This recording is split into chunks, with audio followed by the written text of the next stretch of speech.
बच्चों, 100 शब्द प्रति मिनट गति का डिक्टेशन। Yes, start. कोरोना संक्रमण की तीसरी लहर की आशंका के बीच प्रधानमंत्री ने पूर्वोत्तर के 8 राज्यों के मुख्यमंत्रियों से बात करते हुए पर्वतीय क्षेत्रों के पर्यटन स्थलों एवं बाजारों में मास्क न लगाने और शारीरिक दूरी का पालन करने में हिला हवाली का परिचय दिए जाने पर जो चिंता व्यक्त की, उस पर गंभीरता से ध्यान दिए जाने की ज़रूरत है। यह ज़रूरत इसलिए बढ़ गई है क्योंकि कोरोना से बचाव के उपायों की अनदेखी के चलते संक्रमण की तीसरी लहर आने की आशंका गहराती जा रही है।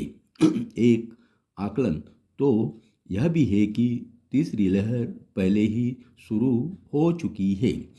पता नहीं यह आकलन कितना सटीक है, लेकिन यह चिंताजनक है कि महाराष्ट्र और केरल के हालात संतोषजनक नहीं दिख रहे हैं। इन दोनों राज्यों के साथ पूर्वोत्तर के राज्यों में भी कोरोना संक्रमण के मामलों में कमी न आना चिंता का विषय है। प्रधानमंत्री ने यह सही कहा है कि लोग यह तो पूछ रहे हैं कि तीसरी लहर से निपटने की क्या तैयारी है, लेकिन इस पर गौर नहीं कर रहे हैं कि इस लहर से बचने के लिए क्या करने की ज़रूरत है।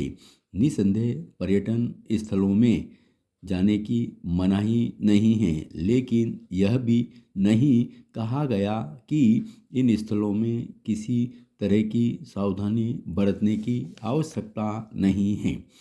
यह ध्यान रहे कि तीसरी लहर को रोकने अथवा उसे शिथिल करने में सफलता तब मिलेगी जब सरकारों को आम जनता का सहयोग मिलेगा। यह ठीक है कि लॉकडाउन में रियायत देने का सिलसिला कायम है, लेकिन इसका यह मतलब नहीं कि लोग सावधानी बरतना छोड़ दें। दुर्भाग्य से यही देखने को अधिक मिल रहा है। पर्यटन स्थलों से लेकर छोटे बड़े शहरों के प्रमुख बाजारों में बड़ी संख्या में ऐसे लोग दिखाई दे रहे हैं जो कोरोना प्रोटोकॉल का पालन करने के प्रति बिल्कुल बेपरवाह हैं।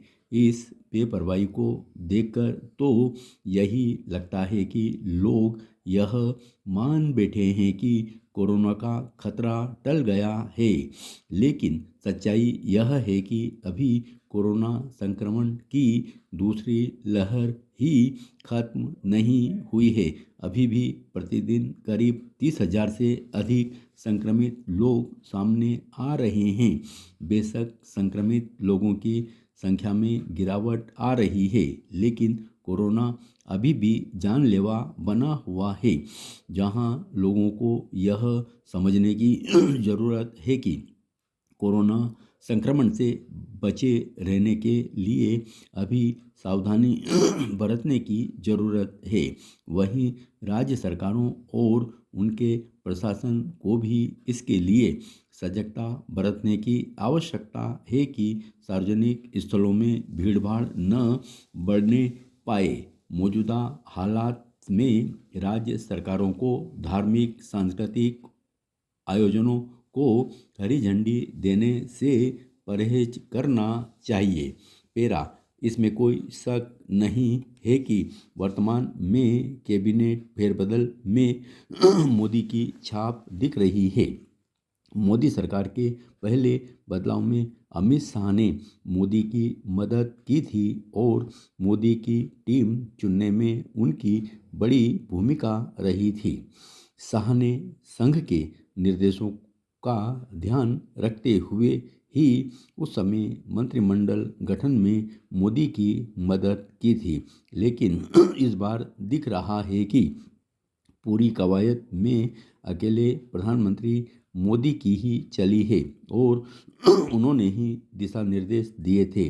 भाजपा के सूत्र श्रम मंत्री संतोष गंगवार को हटाने के पीछे के पूरे गणित को लेकर इंगित करते हैं। शायद पिछली गर्मियों में संसद में पारित हुए श्रम सुधार विधेयक को लेकर गंगवार ने प्रधानमंत्री के विचारों के विपरीत टिप्पणी की थी और यही उनके मंत्रिमंडल से जाने का कारण बन गया। पार्टी सूत्र बताते हैं कि श्रम सुधार मोदी के पसंदीदा नौकरशाह और वर्तमान फेरबदल में महत्वपूर्ण मंत्रालय संभाल रहे हैं। अश्वनी वैष्णव ने तैयार कराए थे।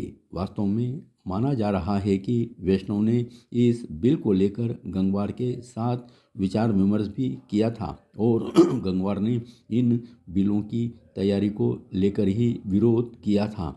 उनका मानना था कि इन बिलों के लागू होने से श्रमिकों को परेशानी होगी और वे बिना किसी कानूनी संरक्षण के अपने नियोक्ता के रहमोकरम पर होंगे। इसी प्रकार शाह ने भी इसमें दखल दिया था। उन्होंने गंगवार को फोन करके आदेश दिया था कि वह इन बिलों पर हस्ताक्षर कर दे।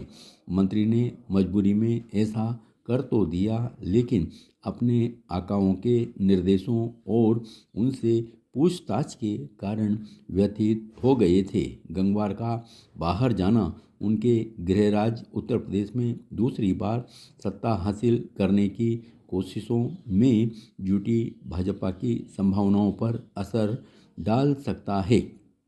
पूर्व मंत्री प्रभावशाली कुर्मी समुदाय से आते हैं और वह बरेली से सांसद हैं। भाजपा ने इसकी भरपाई करने के लिए मंत्रिमंडल में 2 कुर्मी सांसदों को शामिल किया है। इसमें अपना दल की अनुप्रिया पटेल और भाजपा के पंकज चौधरी शामिल हैं, लेकिन पंकज चौधरी महाराजगंज से आते हैं जो पूर्वी उत्तर प्रदेश में है। मोदी और शाह को बरेली क्षेत्र में प्रभावशाली माने जाने वाले इस समुदाय को साधने के प्रयास करने होंगे। धन्यवाद।